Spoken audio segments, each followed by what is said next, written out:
Miq, jemi akoma tek libri i Gjonit kapitulli 6, tash jemi tek vargu 41 e tutje.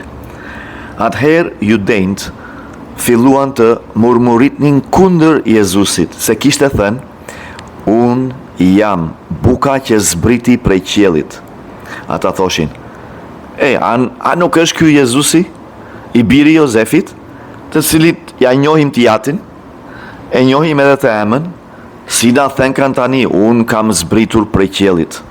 Jezusi ju përgjigj, mos murmurisni me njëri tjetrin. Askush nuk mund të vite tek unë nëse nuk e tërheq ati që më dërgoi, e unë ta ngjall në ditën e fundit. Miq, çfarë është rreziku? Rreziku është kur funksionon në jetë nga një diçka që e di. Vetëm me anë të dijes dhe sytë që shikon natyrale. Ata po e shikonin Jezusin si i biri Jozefit. O, ne e njohim baban e tij. O, ne e njohim të emën e tij. Kush është ky Jezusi? Tani thot që ka zbritur nga qielli.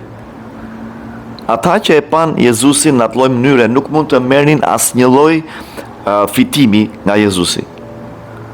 Pse? Sepse e pan si një njeri të zakonshëm. I biri filanit, i biri filankës, si themi ne. Prandaj Jezusi tha, ati i Zotit, ati, ju tërheq të vini tek unë. Po si është e mundur? Vetëm kur ju e hiqni këtë perspektivën për të parë një dikë, një person, ky pastër Fajketi, ne e njohim, ai është nga Berati.